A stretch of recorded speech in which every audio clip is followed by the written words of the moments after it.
Hi guys, so I'm back here in the US. I'm back in Texas and I'm also back in night shift. So with me, this is my struggle when I work night shift.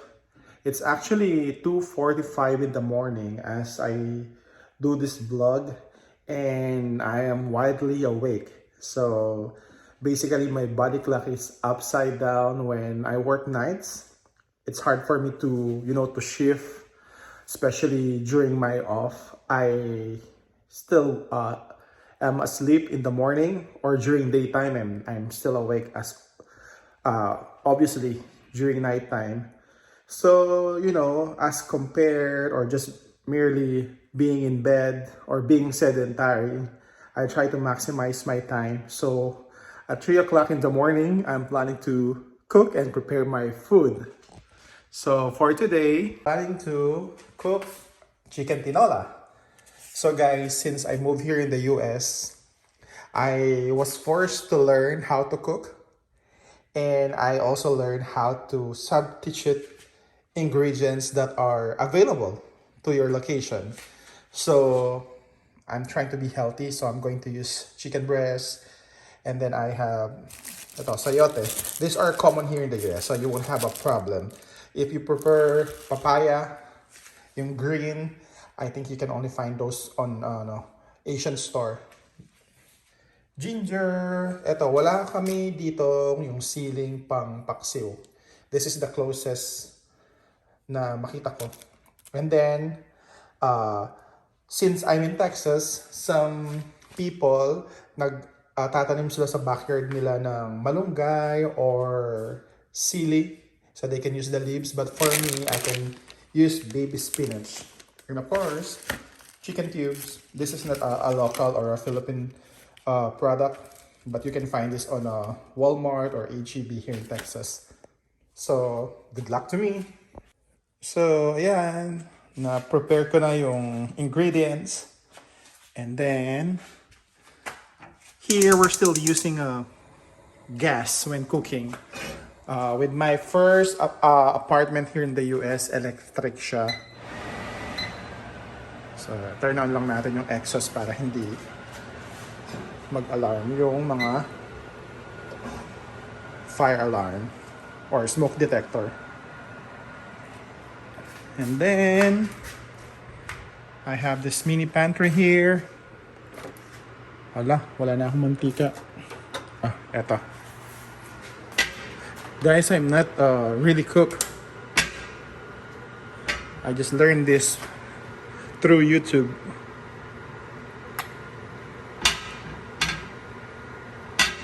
So yun lang. So who would have thought that my YouTube channel will become a cooking show? And then I had this patis. I think it's a Chinese brand, but it do the work, so okay lang. So guys, this is the update. I just mix everything, so we'll see how it goes. Medyo maingay lang yung exhaust fan, but this is my parang usual routine, especially when it's my off. And as I said earlier, since I work night shift, so my body clock is kind of different. I have friends, like for example, those that have kids, they say na, Glenn, when we go home from night shift, we cannot do what you do, which is just to sleep right away. So they still have to do some things on the daytime. So by nighttime, on their day off, nakakatulog pa rin sila ulit ng nighttime. But with my case, it's kind of different. So maybe some of the call center agents in the Philippines can parang agree with me or can relate with me kasi they make their daytime, their nighttime, and vice versa. So yeah, I have friends here naman. We usually hang out, we usually go and eat outside or do things together. But most of the time, if you are single, you are alone, unfortunately, here in the US, you just basically need to find ways para, you make use of your time and do things na malabanan yung homesickness. And one of those things na pagpo-homesick is when you miss certain foods na kinakain mo back home and then hindi mo makuha right away. So that's how I parang found time in learning how to cook those basic at least food na kinakain natin back home. Guys, while waiting na maluto ang aking chicken tinola, let me just do a quick kitchen tour. So basically, this is just my small kitchen. So that's my dining area. So meron lang siyang parang countertop dito. And then, ayun na.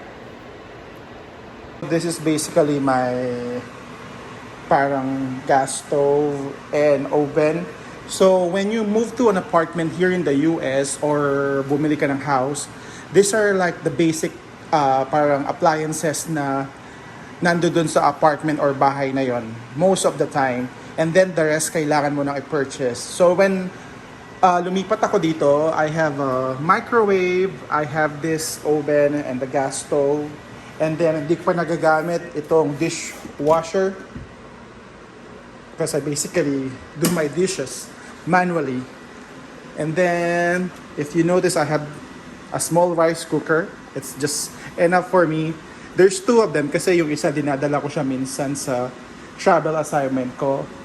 And then this one, the air fryer, regalo siya sa akin nung kaibigan kong si Corinne, nung NC Bebang, nung house blessing ko.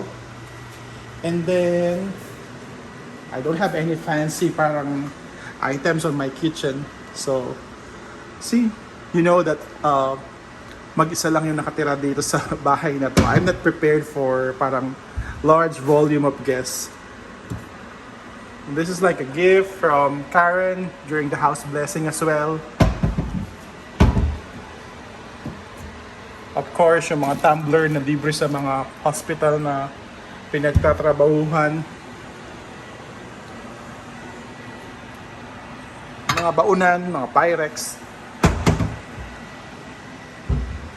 And then I have a small pantry here as you saw earlier. I don't have a lot yet. But since I just came back from my Philippine vacation, so I brought most of these products. Bumili ako sa SM ng haba ng pila. I have some medicines here. Oh, look at this. Puso ng saging. But I think it's a maybe Thai or Chinese brand, I'm not sure. I have century tuna. I have some chips. And then those are the condiments. And then this fridge, I decided to parang buy lang the standard.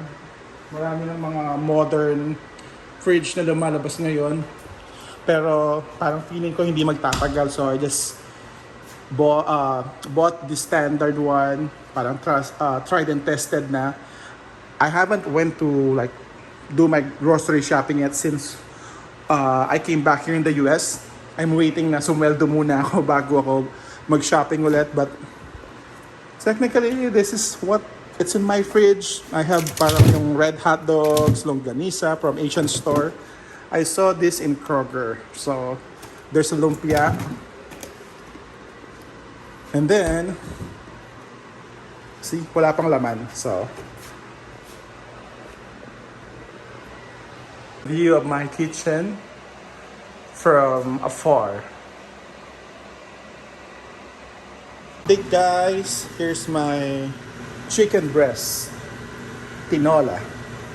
So, lumabas na yung water nung chicken. So, maybe I can just add more soup kasi it's really masarap, especially during this winter season. Gusto mo something na mainit sa sikmura. So guys, I'm just going to put the spinach now. I already tasted it. It tastes like tinola, but it's not as good as the tinola I have back home. Pero, pwede na. Ako lang naman ang kakain, di ba? So, what I do sometimes, since hindi ko naman matatapos or mauubos lahat to in one day, kapag i-reheat ko na, doon ko ilalagay yung spinach and then ima-microwave ko na lang. I'm going to turn off the fire now kasi mainit pa naman yung soup. So, for sure, no-overcook naman yung spinach saka yung sayote. Guys, that's basically it. It's almost 4 o'clock in the morning. So, this is basically the way how I live my life alone here in Texas or here in the United States. So, subscribe and follow me on YouTube. Bye!